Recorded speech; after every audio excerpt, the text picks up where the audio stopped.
بسم الله الرحمن الرحيم بسم الله الرحمن الرحيم. Assalamualaikum warahmatullahi wabarakatuh. Innal hamdalillah nahmaduhu wa nasta'inuhu wa nastaghfiruh wa na'udzu billahi min shururi anfusina wa min sayyiati a'malina. May yahdihillahu fala mudilla lahu wa may yudlil fala hadiya lahu. Wa asyhadu an la ilaha illallah wahdahu la syarika lahu wa asyhadu anna Muhammadan 'abduhu wa rasuluh. Sallallahu alaihi wa ala alihi wa sahbihi wa man tabi'ahum bi ihsanin ila yaumil liqa'ih. Para jemaah sekalian, kaum muslimin dan kaum muslimat, ikhwati wa akhwati fillah, rahimani wa rahimakumullah. Marilah kita terus tingkatkan rasa syukur kita kepada Allah Subhanahu wa taala atas banyaknya kenikmatan yang Allah berikan kepada kita. Sungguh berkumpulnya kita dalam majelis ilmu seperti ini merupakan kenikmatan yang sangat besar yang Allah berikan kepada kita. Dengan adanya majelis seperti ini kita bisa menambah pemahaman kita tentang agama Islam. Menjadikan pemahaman kita tentang agama Islam lebih dalam. Dan itu merupakan tanda bahwa Allah Subhanahu wa taala menginginkan kebaikan untuk kita semuanya. May yuridillahu bihi khairan yufaqihu fid din. Barang siapa yang Allah kehendaki kebaikan untuknya, maka Allah Subhanahu wa taala akan memberikan kepada dia pemahaman dalam agamanya. Pemahaman di sini yang dimaksud adalah pemahaman yang baik, pemahaman yang cukup, pemahaman yang mendalam tentang agama Islam. Dengan adanya majelis ilmiah seperti ini, kita bisa saling menasihati satu dengan yang lainnya, tanpa ada yang merasa disudutkan, tanpa ada yang merasa disalahkan. Dengan majelis ilmu seperti ini, Allah Subhanahu wa taala memudahkan jalan kita menuju surganya. Man salaka tariqan yaltamisu fihi ilman, sahalallahu lahu bihi tariqan ilal jannah. Barang siapa yang meniti jalan menuntut ilmu agama, maka Allah Subhanahu wa taala akan mudahkan untuknya jalan menuju surga. Dan itu adalah tujuan semua manusia. Tujuan semua manusia adalah mendapatkan kenikmatan yang kekal selama-lamanya di surga Allah Subhanahu wa taala. Dan itu bisa kita dapatkan dengan menghadiri majelis ilmu seperti ini. Dengan menghadiri majelis ilmu seperti ini, kita akan dibangga-banggakan oleh Allah Subhanahu wa taala di hadapan para malaikatnya. Seorang anak yang dibanggakan oleh ayahnya, dia merasa bahagia, merasa dihormati. Itu baru orang tua yang membanggakan. Bagaimana kalau yang membanggakan adalah wali kota, gubernur? Semakin tinggi kebanggaan dia atau kemuliaan dia. Bagaimana kalau yang membanggakan dia adalah seorang presiden atau seorang raja? Maka dia akan merasa lebih mulia lagi. Bagaimana kalau yang membanggakan dia adalah penciptanya dia, yang maha mulia, yang maha agung, yang maha kaya, memiliki segala sesuatu, menguasai segala sesuatu. Wa dzakarahumullahu fiman 'indah. Dan Allah Subhanahu wa taala akan menyebut-nyebut mereka yang berkumpul di majelis ilmu di hadapan para malaikatnya. Yang dimaksud dengan menyebut-nyebut di sini adalah membangga-banggakan. Sebagaimana disebutkan di dalam hadis yang lain. Para jemaah sekalian yang semoga dimuliakan dan dirahmati oleh Allah Subhanahu wa taala, masuk kepada pembahasan kitab usul fikih yang ditulis oleh Syekh Muhammad Ibn Shalih Al-Utsaimin rahimahullahu taala. Kita masih dalam pembahasan qiyas. Di pertemuan yang sebelumnya kita sudah membahas pembagian qiyas menjadi dua. Ada qiyas yang jali, ada qiyas yang khafi. Ya, qiyas yang jali adalah qiyas yang jelas. Sedangkan qiyas yang khafi adalah qiyas yang samar. Kita kemarin juga sudah membahas bahwa qiyas yang jali terbagi menjadi tiga. Qiyas yang jali itu qiyas yang ilahnya ya mansus. Qiyasnya disebutkan di dalam nas atau ilatnya mansus. Ya, ilatnya disebutkan dalam nas, dalam dalil. Atau ilatnya disepakati oleh para ulama. Atau sudah dipastikan tidak ada perbedaan antara masalah pokok dengan masalah cabangnya. Ya, itu qiyas yang jali. Dan kita sudah sebutkan contoh-contohnya. Adapun qiyas yang khafi, sebagaimana disebutkan oleh Syekh Utsaimin di dalam kitab beliau ini, adalah qiyas yang illatnya tidak disebutkan di dalam nas. Tapi itu merupakan hasil ijtihadnya para ulama. Illat tersebut tidak disepakati oleh para ulama. Dan tidak dipastikan tidak adanya perbedaan antara masalah pokok dengan masalah cabangnya.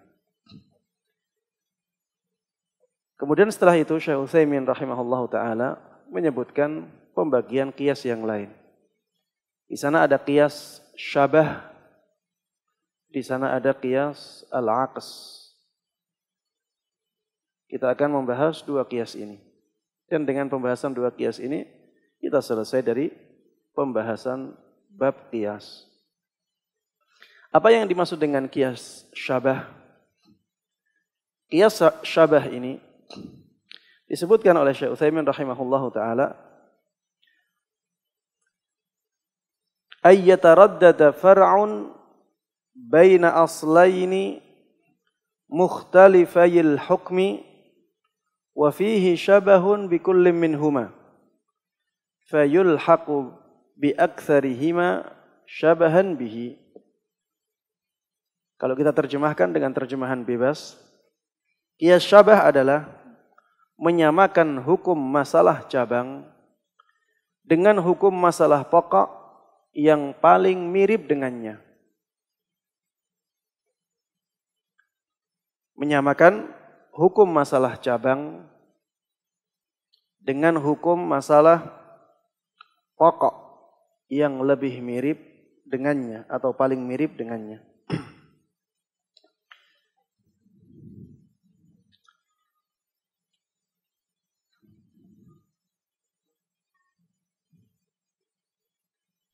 Qiyas syabah. Syabah ini arti bahasanya adalah kemiripan atau keserupaan. Qiyas syabah ini adalah menyamakan hukum masalah cabang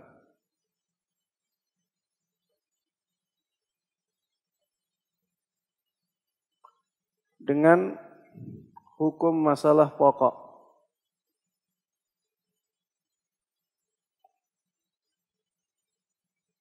Yang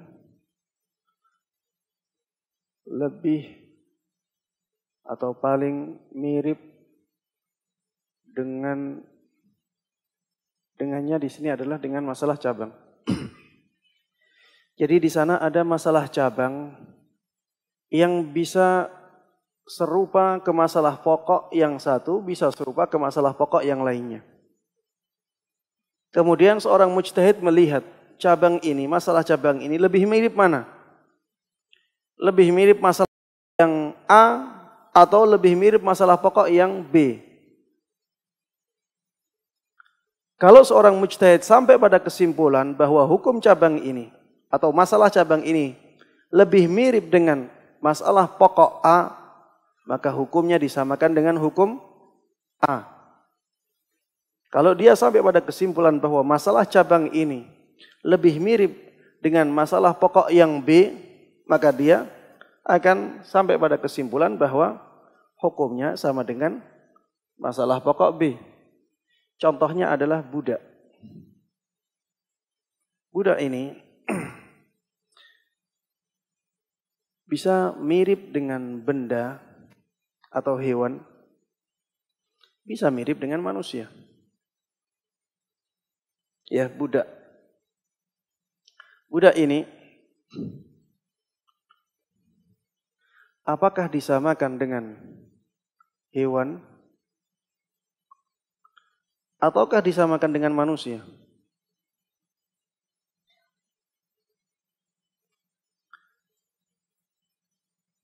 Jadi ada sisi-sisi budak yang mirip dengan hewan. Ada sisi-sisi budak yang mirip dengan manusia. Budak yang disebut milkul yamin itu budak, ya. Bukan seperti yang disebutkan oleh orang ya, liberal di zaman ini. Budak ini milkul yamin. Apakah mirip dengan hewan ataukah mirip dengan manusia hukumnya? Baik. Ada sisi yang mirip dengan hewan, bisa dijual belikan. Bisa dijual belikan. Seperti hewan. Bisa disewakan.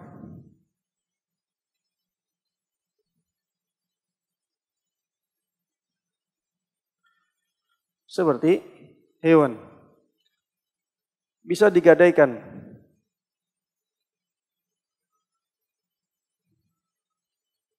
Seperti hewan. Ya.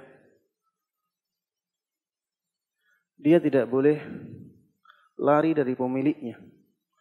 Harus terus bersama pemiliknya. Tidak bisa dia lari. Kalau lari, ya, maka bisa dicari. Kalau dapat jadi miliknya lagi. Ya, jadi kalau misalnya ada orang yang mendapatkannya, orang tersebut harus mengembalikannya. Ya, seperti hewan. Tapi budak ini juga ada sisi-sisi yang mirip dengan manusia. Misalnya dia bisa menikah. Bisa mentalak. Ya. Bisa khulu, ya, kalau budaknya perempuan menikah dengan budak laki-laki. Bisa minta khulu. Kemudian dia punya kewajiban untuk sholat misalnya. Punya kewajiban syariat. Berbeda dengan hewan. Tidak punya kewajiban syariat. Dan para ulama ketika melihat keadaan seperti ini, ya, mereka mengatakan bahwa dalam masalah yang berhubungan dengan uang, ya, dengan harta, maka budak ini seperti hewan. Yang berhubungan dengan urusan harta, maka budak ini seperti hewan. Makanya, ya, sebagaimana barang atau hewan, ya, budak bisa diperlakukan seperti hewan dalam masalah, ya, yang berhubungan dengan harta benda. Bisa diperjualbelikan, bisa disewakan, bisa digadaikan, ya, dan seterusnya. Kata Syekh Utsaimin rahimahullah ta'ala, qiyas syabah ini termasuk qiyas yang lemah. Qiyas syabah ini termasuk qiyas yang lemah. Karena walaupun, ya, dia mirip dengan hewan dalam beberapa sisi, dia masih mirip dengan manusia dalam banyak sisi yang lain.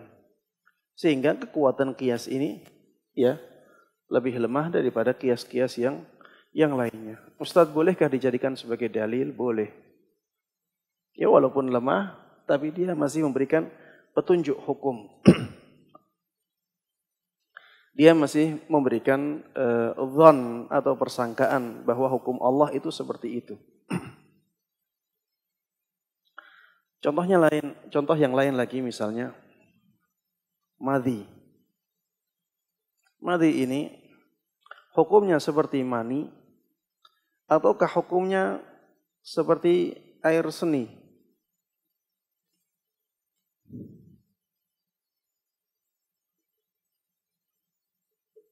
Madhi apakah disamakan dengan mani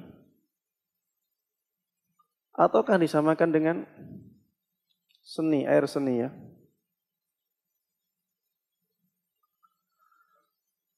Madhi punya kemiripan dengan mani. Dari sisi dia berbeda dengan air seni.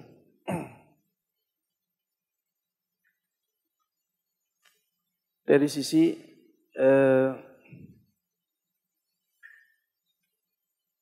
keluar ketika ada syahwat. Meskipun ya ada perbedaan, madhi keluarnya di awal-awal syahwat. Sedangkan mani keluarnya di puncak syahwat. Tapi keluarnya hampir sama. Waktunya sangat berdekatan. Dia sama-sama tidak sama dengan air seni. Ada kemiripannya dengan air seni dari sisi keluarnya dari jalan yang sama. Makanya di sini para ulama berbeda pendapat. Ada yang mengatakan madhi itu najis karena itu sama dengan air seni, keluarnya dari jalan yang sama. Ada yang mengatakan madhi itu tidak najis, sama dengan mani. Karena madhi ini munculnya dari tempat munculnya mani. Hanya saja ketika keluar, ya jalannya sama dengan jalannya air seni. Tapi sumbernya sama dengan mani. Jumhur ulama mengatakan madhi ya itu hukumnya sama dengan air seni, najis. Sehingga wajib untuk dibasuh. Dan Rasulullah sallallahu alaihi wasallam memerintahkan seorang sahabatnya untuk membasuh zakar ya yang mengeluarkan madhi. Sehingga ini menunjukkan bahwa madhi itu najis. Dan juga bisa dikiaskan dengan air seni. Ulama yang lain ya di antaranya Imam Ahmad rahimahullah taala dalam salah satu riwayatnya beliau mengatakan madhi ini seperti mani. Karena sumber keluarnya sama. Sumber keluarnya sama. Dan ini dikuatkan oleh bukti ilmiah yang bisa dibuktikan di zaman ini. Bahwa ternyata madhi itu adalah unsur-unsur yang ada pada mani. Unsur-unsur yang membentuk madhi itu semuanya ada di mani. Sedangkan unsur-unsur mani tidak semuanya ada di madhi. Sehingga madhi ini sebenarnya adalah bagian dari mani. Madhi ini sebenarnya adalah bagian dari mani. Sehingga hukumnya disamakan dengan mani. Ketika mani tidak najis, maka madhi juga tidak najis. Contoh ini disebutkan oleh At-Tufi rahimahullahu taala dalam kitab Syarah Mukhtasar Raudhah. Dan ini termasuk di antara contoh qiyas syabahi. Jadi ini masalah cabang ini itu punya kemiripan dengan masalah asal ini, punya kemiripan juga dengan masalah asal yang ini. Mujtahid sekarang, seorang mujtahid sekarang melihat mana yang lebih mirip. Madhi yang lebih mirip dengan mani ataukah madhi ini lebih mirip dengan air seni. Di sinilah perbedaan. Ya, di sini ada celah untuk berbeda. Taib. Orang yang mengatakan seperti Imam Ahmad rahimahullah taala dalam salah satu riwayatnya mengatakan bahwa madhi ini suci. Bagaimana menjawab perintah Nabi Muhammad sallallahu alaihi wasallam yang memerintahkan salah seorang sahabatnya untuk membasuh atau mencuci zakar yang mengeluarkan madhi. Mereka menjawab, Rasulullah tidak menyuruh untuk mencuci madhinya, tapi memerintahkan untuk mencuci zakarnya, sehingga tidak menunjukkan najisnya madhi. Ini jawaban yang pertama. Jawaban yang kedua, mereka mengatakan bahwa perintah tersebut ya dipasang hukumnya dari perintah wajib menjadi perintah sunnah atau anjuran. Kenapa? Karena kenyataannya madhi itu adalah bagian dari mani. Jadi mani itu madhi plus ya, ada unsur yang lainnya. Dan madhi itu adalah bagian dari mani. Contoh lain dari qiyas syabahi ini adalah tulang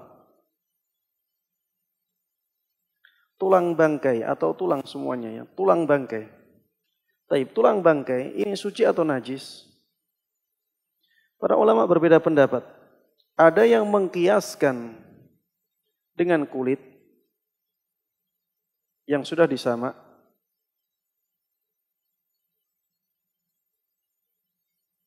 Ya.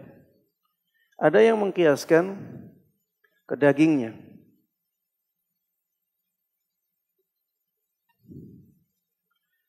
Jadi tulang ini mirip dengan kulit yang sudah disamak dari sisi bahwa tulang ini tidak ada kehidupan seperti kehidupan hewan. Tapi kehidupan tulang itu seperti kehidupan tumbuhan. Dia punya pertumbuhan tapi tidak ada rasa.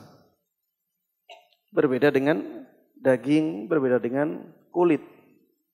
Dia ada rasanya. Kalau misalnya ada orang ya memukul tulang, ya, tulangnya dipukul, tidak ada rasa di tulang itu. Rasanya itu di kulitnya. Tulang itu tidak merasakan sesuatu. Dan ini sama dengan kulit yang sudah disamak. Kemudian dari sisi kering, tulang itu kering. Seperti kulit yang disamak, ya, akhirnya menjadi kering. Kulit yang disamak bisa menjadi suci, begitu pula tulang. Karena tidak ada basah-basahnya. Dari sisi tulang,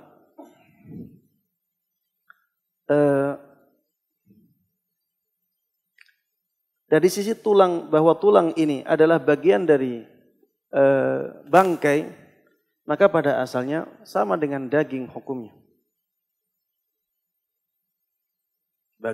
Bangkai itu najis. Dan di dalam bangkai ada daging, ada tulang, dan ada yang lain. Ketika dagingnya najis, berarti tulangnya najis, bagian yang lainnya juga najis. Yang menjadi suci adalah yang dikecualikan oleh nas, yaitu kulit yang disamak. Sehingga tulang di sini disamakan dengan daging. Jumhur ulama mengatakan tulang itu sama dengan daging, sama-sama najis. Sebagian ulama mengatakan tulang itu ya tidak najis karena sama dengan kulit yang sudah disamak.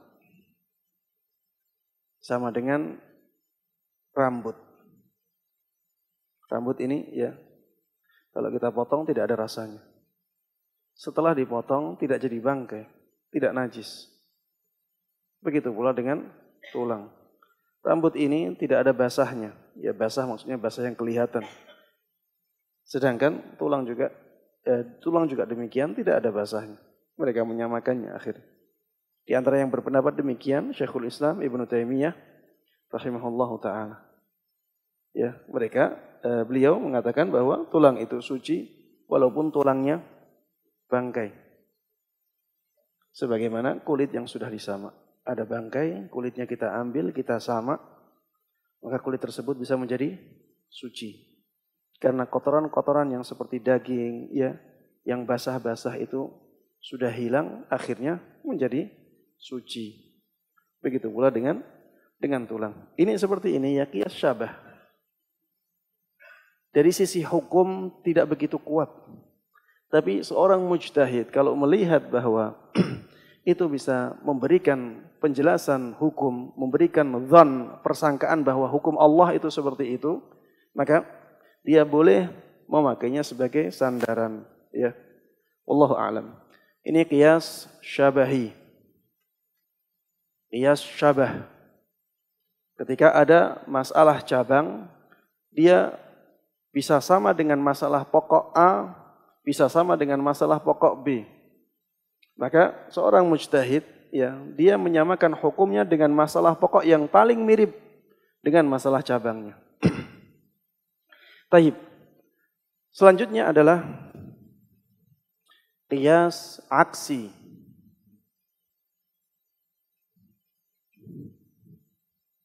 Bukan aksi demo ya. Qiyas aksi. Qiyas aksi itu akas artinya kebalikan.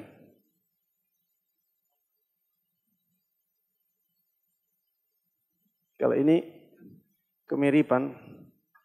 Kalau qiyas aksi, qiyas aksi, qiyas kebalikan. Hampir sama dengan mafhumul mukhalafah.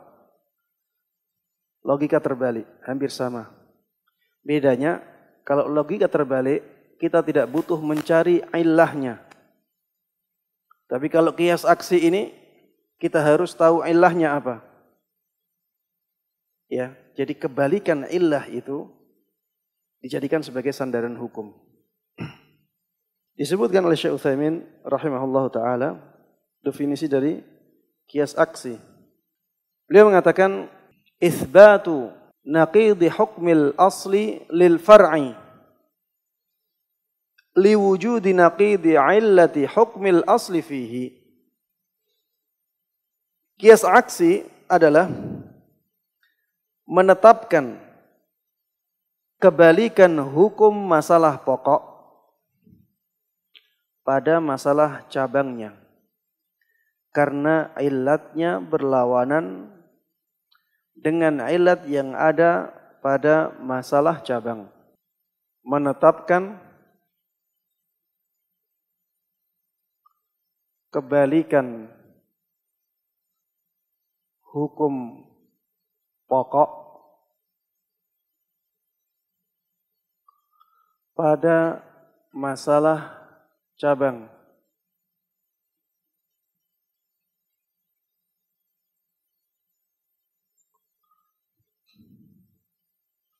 Karena illatnya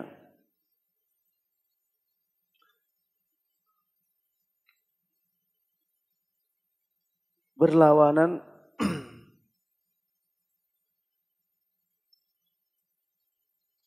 dengan illat yang ada pada masalah ya pokok. Menetapkan kebalikan hukum pokok, hukum masalah pokok. Menetapkan kebalikan hukum masalah pokok pada masalah cabangnya. Jadi penetapan hukum ini, ya hukum ini ditaruh di masalah cabangnya. Kebalikan hukum masalah pokok ditaruh di masalah cabangnya. Kenapa? Karena ilatnya berlawanan dengan ilat yang ada pada masalah pokok. Ilatnya masalah cabang ini berlawanan dengan ilat yang ada pada masalah pokoknya. Contohnya disebutkan oleh Syekh Utsaimin rahimahullah taala. Contohnya dari hadis Nabi Muhammad sallallahu alaihi wasallam. Rasulullah sallallahu alaihi wasallam menyabdakan wa fi bud'i ahadikum shadaqah. Pada kemaluan salah seorang dari kalian itu ada sedekah. Pada kemaluan salah seorang dari kalian ada pahala sedekah. Qalu, ya Rasulullah, ayati ahaduna syahwatah wa yakunu lahu fiha ajr. Para sahabat heran. Pada kemaluan ada pahala sedekah. Maksudnya ketika seorang suami berhubungan intim dengan istrinya, maka suami tersebut mendapatkan pahala sedekah. Mendengar penjelasan seperti ini, ya para sahabat heran. Wahai Rasulullah, apakah salah seorang dari kami melampiaskan syahwatnya, kemudian dia mendapatkan pahala? Mereka heran, ini melampiaskan syahwat, bagaimana bisa mendapatkan pahala? Maka Rasulullah sallallahu alaihi wasallam menjawab, "Ara'aitum law wada'aha fi haram, akana 'alaihi wizr?" Cobalah kalian pikir, apa pendapat kalian kalau dia meletakkan kemaluan itu pada tempat yang diharamkan? Apakah dia mendapatkan dosa? Maka Rasulullah sallallahu alaihi wasallam meneruskan sabdanya, "Fakadzalika idza wada'aha fil halal kana lahu ajr." Jawabannya sudah jelas. Kalau kemaluan tersebut diletakkan di tempat yang haram, jelas dia berdosa. Langsung Rasulullah katakan, begitu pula kalau dia menempatkannya di tempat yang halal, maka dia mendapatkan pahala.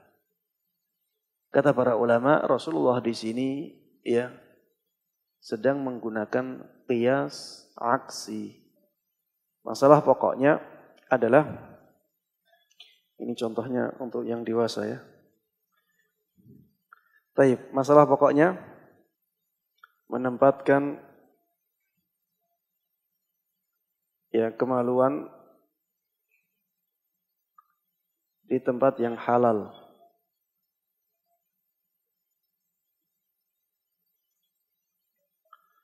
Masalah cabangnya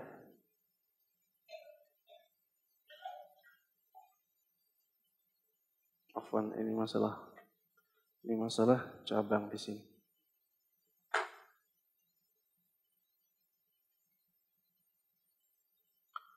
Masalah pokoknya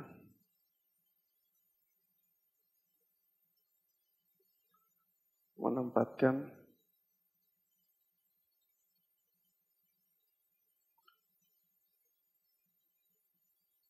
kemaluan di tempat yang haram. Baik. Masalah pokok, masalah cabang. Kemudian di sana ada hukum.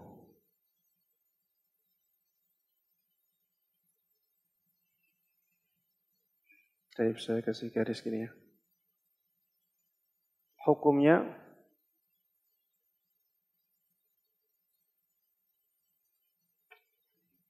baik. Ilahnya. Baik, hukum masalah yang pertama apa? Masalah pokoknya menempatkan kemaluan di tempat yang haram. Hukumnya apa? Haram. Ilatnya karena menempatkan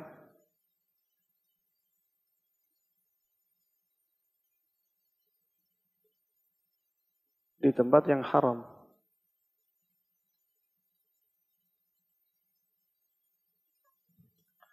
Baik, masalah cabangnya apa? Halal.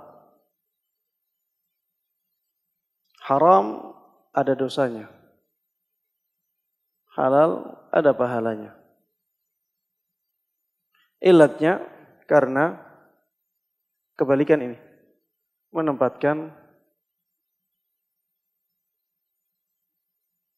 Menempatkannya di tempat yang halal. Rasulullah sallallahu alaihi wasallam mengkiaskan masalah cabang ini dengan masalah pokok ini. Ketika Rasulullah mengatakan, pada kemaluan salah seorang dari kalian ada pahala sedekah. Para sahabat bingung, para sahabat bukan bingung ya, heran. Maka Rasulullah mengatakan, menyebutkan masalah pokoknya. Coba apa pendapat kalian ketika kemaluan tersebut ditempatkan di tempat yang haram? Ada dosanya tidak? Jelas jawabannya, ada dosanya. Kemudian Rasulullah balik itu. Begitu pula ketika dia menempatkan kemaluan di tempat yang halal, maka dia akan mendapatkan pahala. Kebalikan, karena ilat di hukum asal, ya, itu menjadi kebalikan ilat di hukum masalah cabangnya, ya, di masalah cabangnya, maka hukum masalah cabang ini berkebalikan dengan hukum yang ada di masalah pokoknya. Bisa difahami ya? Ini disebutkan oleh para ulama sebagai qiyas aksi, qiyas kebalikan. Hampir sama dengan mafhum mukhalafah. Ya, hampir sama dengan mafhum mukhalafah, yaitu logika terbalik. Tapi kalau ini harus ada ilatnya, sedangkan mafhum mukhalafah tidak harus ada ilatnya.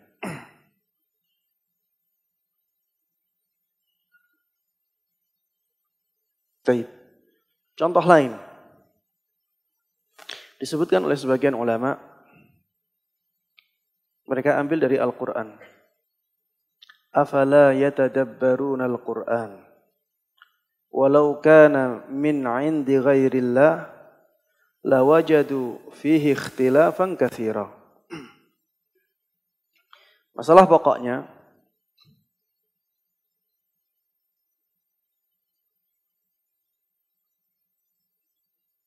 jadi di dalam ayat ya di surat An-Nisa disebutkan afala yatadabbaruna al-Qur'an. Langsung saja. Walau kana min 'indi ghairillah la wajadu fihi ikhtilafan katsira. Seandainya Al-Quran bukan dari Allah, seandainya Quran dari selain Allah, maka mereka tentunya akan mendapati perbedaan banyak, perselisihan yang banyak di dalamnya, di dalam Al-Quran. Maka masalah pokoknya apa? Masalah pokoknya apa? Sesuatu yang dari selain Allah akan banyak perbedaannya atau perselisihannya atau pertentangannya.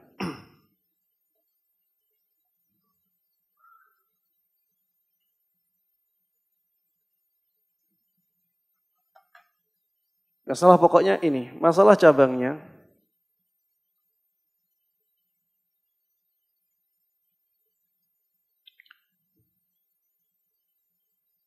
sesuatu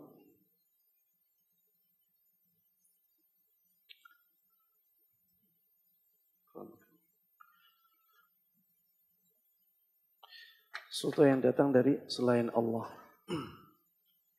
Sesuatu yang datang dari Allah. Sesuatu yang datang, salah terus ya. Sesuatu yang datang dari selain Allah.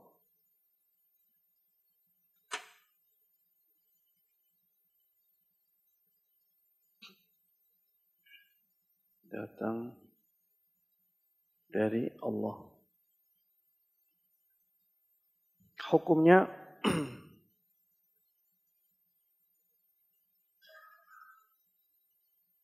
banyak. Ini nanti ilatnya di sini. Hukumnya banyak pertentangan.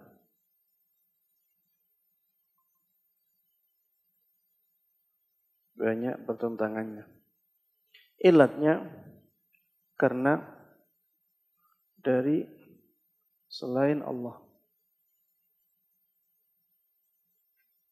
Bagaimana dengan Al-Quran? Al-Quran ini datangnya dari Allah. Ilatnya berbeda. Ilatnya karena datang karena dari Allah langsung aja ya.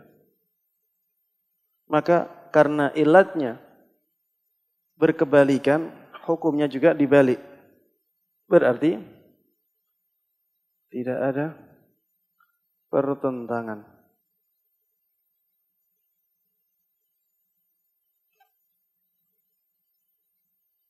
Ini qiyas aksi. Afala yatadabbaruna al-Qur'an walau kana min 'indi ghairillah lawajadu fihi ikhtilafan katsira. Jadi masalah pokok itu yang datang dari selain Allah. Hukumnya banyak pertentangan, ilatnya karena datangnya dari selain Allah Subhanahu wa taala. Kita terapkan di Al-Qur'an. Al-Qur'an ini datang dari Allah Subhanahu wa taala.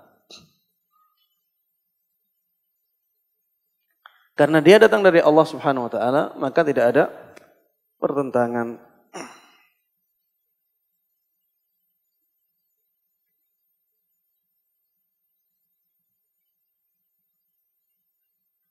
Dan tidak adanya pertentangan di dalam Al-Quran ini merupakan dalil bahwa Al-Quran itu datangnya dari Allah Subhanahu wa taala. Ada yang mencontohkan lagi dengan ayat di dalam Al-Quran. Qiyas aksi. Lau kana fihima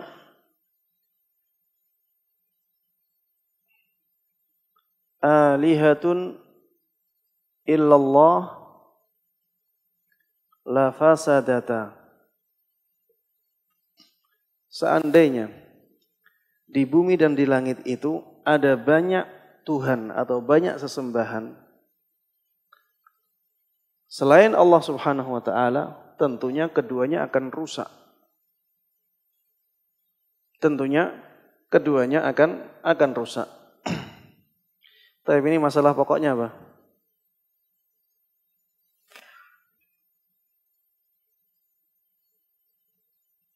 Masalah pokoknya apa?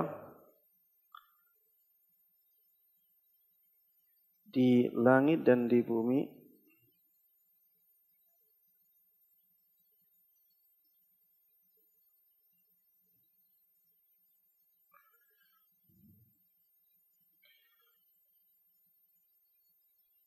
ada Tuhan banyak selain Allah.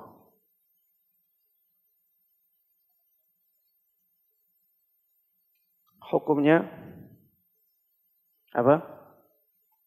Akan rusak. Keduanya akan rusak. Ilatnya karena ada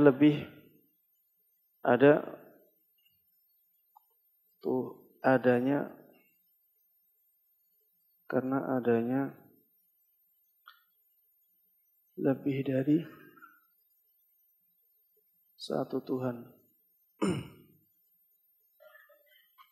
Kalau ada lebih dari satu Tuhan, maka Tuhan-Tuhan tersebut akan perang untuk menguasai. Kalau mereka perang sama-sama kuat, ya, maka dunia dan seisinya ini akan hancur semuanya. Ya. Apalagi kalau ada 3 Tuhan, apalagi kalau ada 4 Tuhan.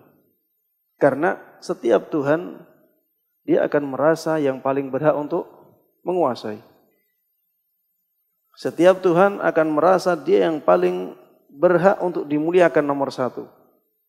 Maka kalau ada lebih dari satu Tuhan, pasti akan rusak. Maka kata Allah Subhanahu wa taala, "Lau kana fihi ma alihatun illallah la fasadata." Seandainya di langit dan di bumi ini ada banyak Tuhan selain Allah Subhanahu wa taala, tentunya keduanya akan rusak. Masalah cabangnya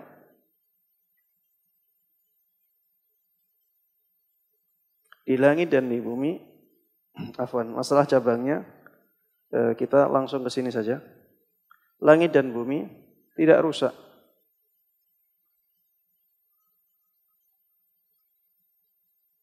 Karena tidak ada Tuhan selain Allah.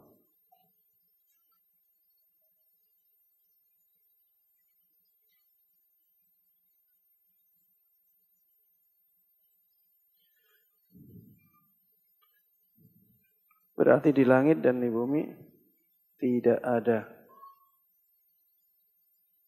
Tuhan yang berhak disembah selain Allah. Karena ilatnya berbeda, maka hukumnya berbeda. Ya. Karena ilatnya berbeda, maka hukumnya berbeda. Inilah kias aksi, kias kebalikan, ya. Karena ilatnya berkebalikan, maka hukumnya dijadikan berkebalikan.